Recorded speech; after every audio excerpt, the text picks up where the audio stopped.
Might of the Thoughts by Billy Edward Albert Meier. Foreword.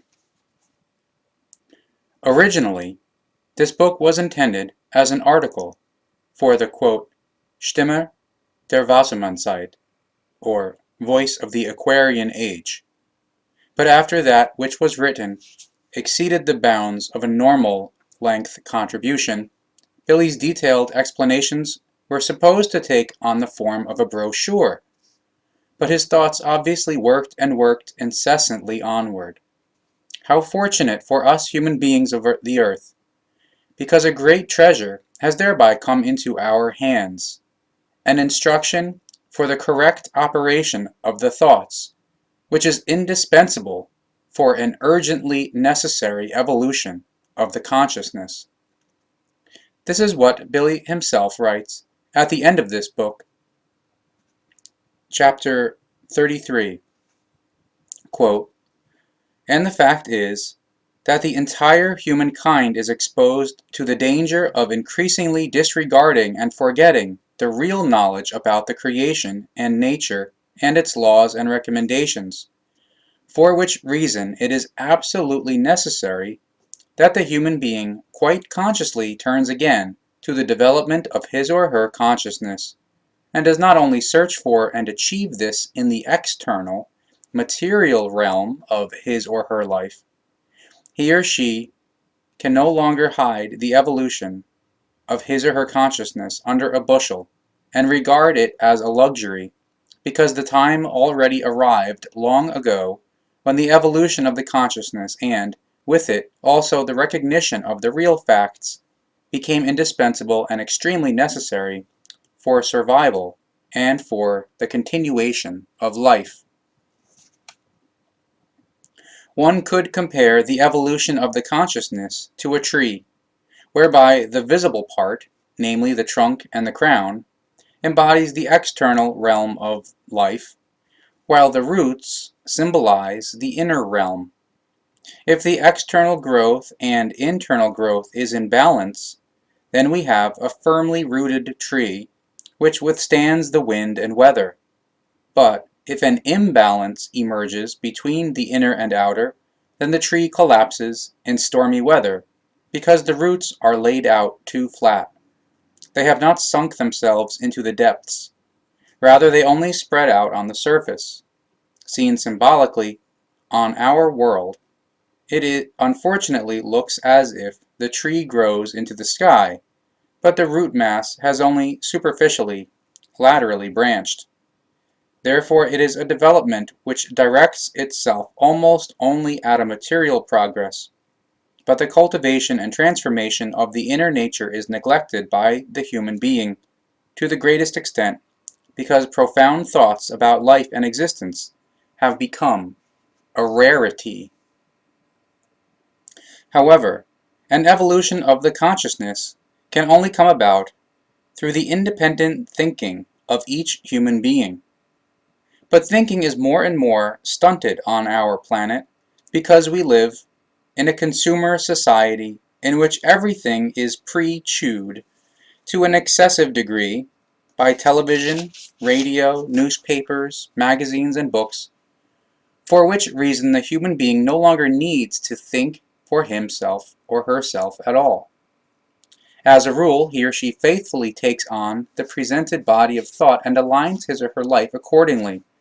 So, in the great mass, there are only few who really have their own thoughts about that which they hear, see, read, feel, and perceive.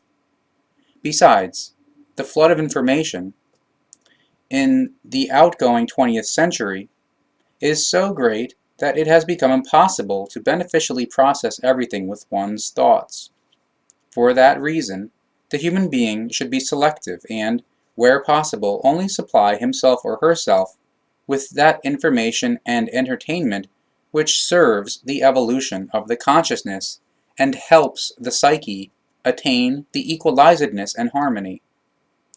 Without self-knowledge and self-responsibility, the human being will barely succeed in this. However, not thinking is much simpler and more comfortable, because the human being can thereby simply live from day to day. In addition to that, the human being does not need to account for his or her own thinking and actions. Unfortunately, such a position leads to the softening of the consciousness, which, as a consequence, drives the human being into ruin and devolution, because he or she is less and less equal to burdens of any kind and is hardly able to bear them any more. The consciousness must be trained through constant thinking, so that the personality of the human being can further develop, because consciousness and personality are two identical factors. However, the general attitude is, quote, "I don't care what happens after I'm gone." Only a few human beings concern themselves with that which will happen tomorrow or the day after tomorrow. The results of such an attitude are thus visible and perceptible everywhere, beginning with overpopulation, the consequences of which can hardly be estimated.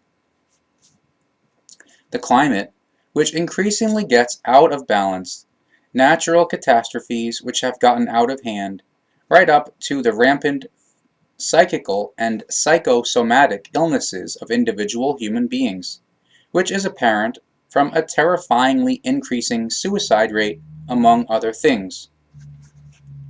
Cowardice drives these human beings to take their own lives because for a long time the real sense of the life has already been lost to them. Others seek help from psychologists and psychiatrists as well as from esoteric pseudo-healers. However, the majority of so-called helpers is seldom in a position to actually help these human beings because it simply lacks the necessary knowledge as to how it must correctly treat those who are ill in their consciousness and in their psyche. The gap is filled by the contents of this book. However, for comprehensive healing, that which has been said is insufficient, but it delivers the basic factors so that genuine help can be provided. The consciousness does not think all by itself, for which reason the human being must learn to school and educate it by means of right thinking. And right thinking, in the creational natural sense, means to think in a neutral, positive, equalized way.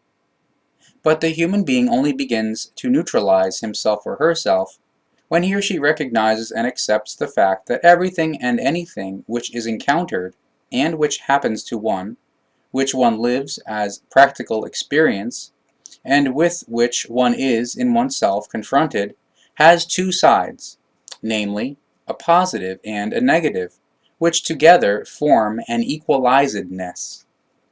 Neither one side nor the other can be denied in the long term, as is done, for example, by positive thinkers, false humanitarians, and esotericists, without causing damage to the consciousness or to the psyche. Such a misconduct unavoidably leads one day to the collapse of the consciousness and psyche, and since many human beings on earth display that kind of conduct, that is to say, distinguish themselves through not thinking, it will inevitably come to a global collapse if a change in the human being's thinking does not wrench the rudder around for a course alteration to a creational natural mode of life. Just as one must practice manual things until one has mastered them, one must also stimulate and educate one's consciousness into the thinking. This requires persistent practice, for which reason one should teach children how to think consciously, so that they do not blindly act only according to prevailing ideas. Rather, they learn to first contemplate everything, and only then act. Much would actually be better on our planet if every human being were to master this principle and use it. This book contains all the important factors which the human being must know for a correct evolution of the consciousness. In order to form everything in oneself into a harmonious whole, one has to create the right attitude so that one is equal to all demands, efforts, problems, strains, pains, and so forth, which a long life has in store. Belonging to this right attitude are the principles of hope, optimism, and enthusiasm. Hope and optimism that every desired and conceived zeal or goal is also reached, and enthusiasm for one's own evolution, which the human being has to acquire, and always anew. He or she should always consider that the evolution is based on positive as well as negative factors, because inner and outer harmony and equalizedness can only be achieved thereby. But what the human being of the earth must remedy, and as quickly as humanly possible, are the innumerable Ausartungen, or things which are very badly out of control of the good human nature, which predominate on this planet, as in war, murder, uses of Gewalt of every kind, irrational teachings, lack of culture, overpopulation, environmental destruction, criminality, and so on and so forth, because these forms and modes of conduct contradict all natural creational laws and recommendations. By means of his or her very own efforts of thinking, every human being forms his or her own personality, which is indeed identical to the consciousness. From that also develops the human being's inner nature, which changes in constant evolution by striving toward that which is higher. The impulses for striving higher thereby come out of the innermost nature, which is a component of the spirit form, and is thereby purely creational. If the human being wants to make progress in his or her development, then he or she must make the effort to elaborate the impulses with his or her own thinking. Therefore, basically, no human being has it easy. Rather, all existing values and unvalues have always come about through one's kind of thinking. So the book which lies before you is dedicated to a humankind which is ill in its consciousness, so that it again finds the creational natural way which it lost a long time ago. Everything which is materially visible, all character qualities, habits, and other peculiarities of the human being, have been originally conceived by the thoughts in a long evolutionary process, and brought to realization by the might of the thoughts. For that reason, since time immemorial, it has been said that, quote, that which the human being thinks, he or she becomes. That foreword was written by Elizabeth Moosbrugger in Hinterschmidt-Ruti on October 24th, 1997.